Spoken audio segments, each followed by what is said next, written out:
In this tutorial, I'll show you how to create a glowing Celtic knot. Let's create a plane, and S to scale.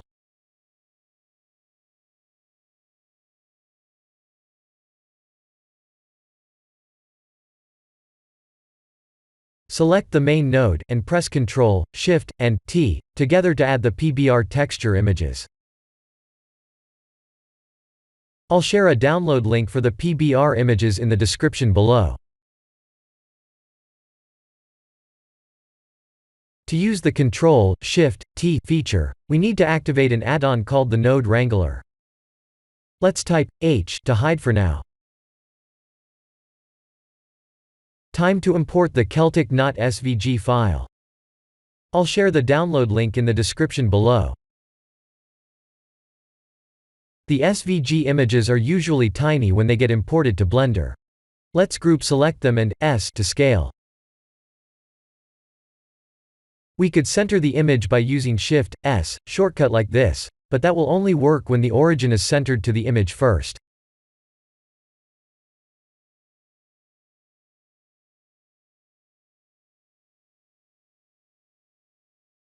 Let's remove the curves in the middle.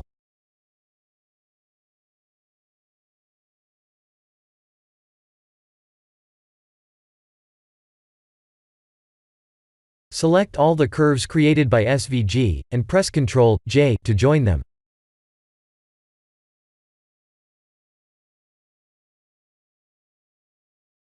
Shift, D to duplicate the curves.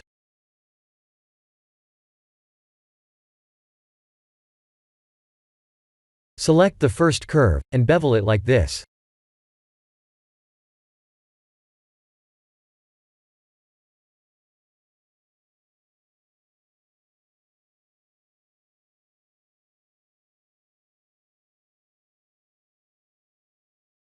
Select the second curve, and bevel and extrude it like this.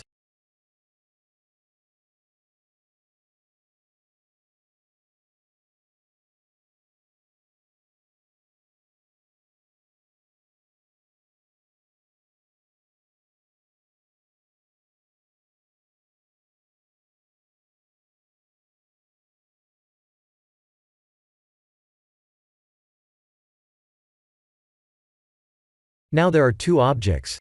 A logo and its outline.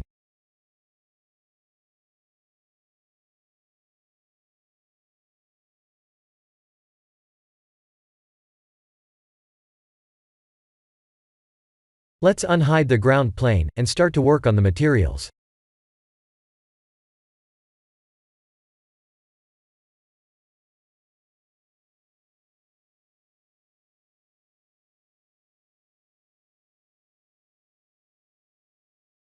The idea is to apply a color to the logo mesh, and an emission shader to its outliner mesh.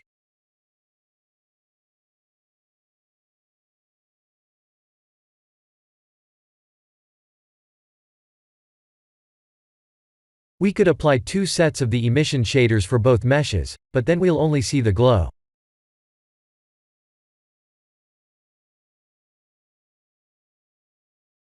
I'll share the zoomed node shortly.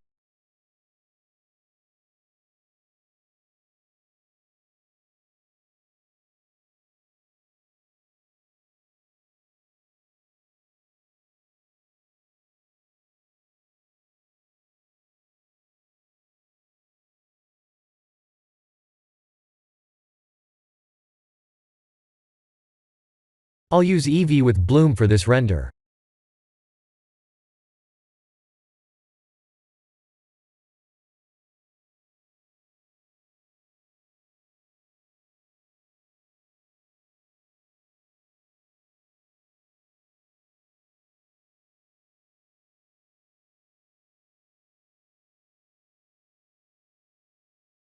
There is our glow. Do you see how we can distinctively see the original shape inside the glow?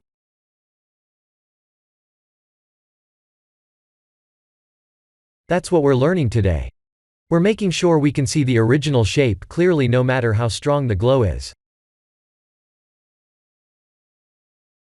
This is why we duplicated the original logo image in the beginning and gave both meshes unique set of bevel and extrude. By using this method, we can apply a neon-like glow to any text of objects and retain the original shape with possibly another color.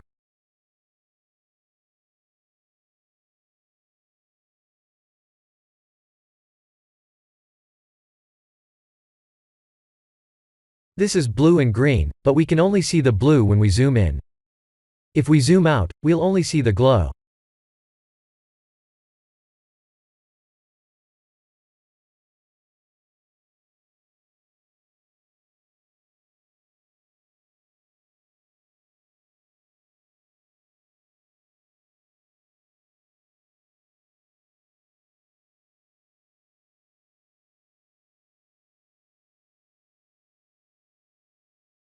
This is why one of them has to use a non-emission node.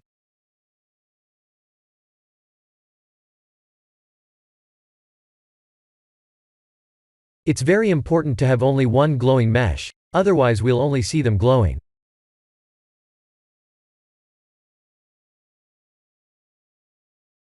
Try applying the glow to the logo mesh, and a regular node to the outliner as well.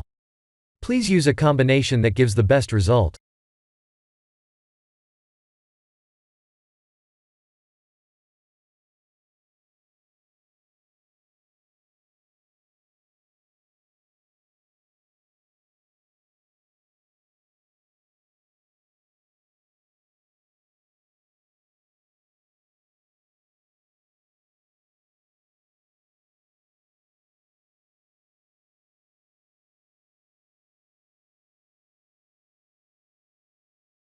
Now we can clearly see the original logo inside the glow. This is what we need to learn. We can achieve a great-looking hollow neon look for sophisticated text objects or meshes by using this method.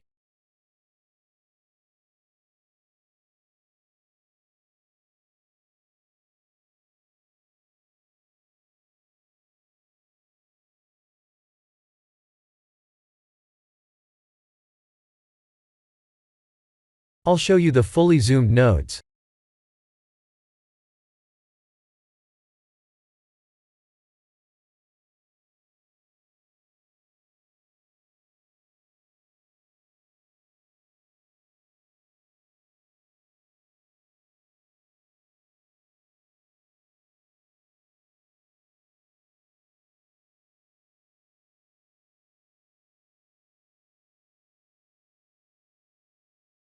Please remember to test both combinations for the node arrangements.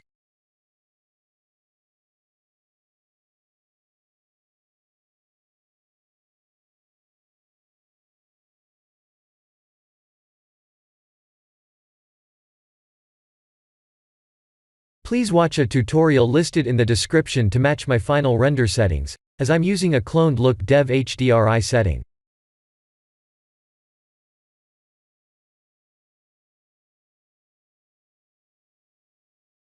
Let's set up the render scene.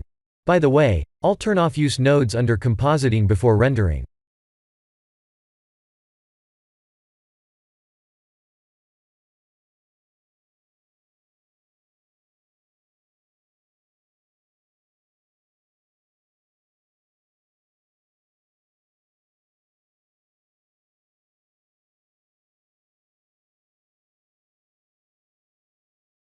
This is the end of the tutorial. Thank you for watching.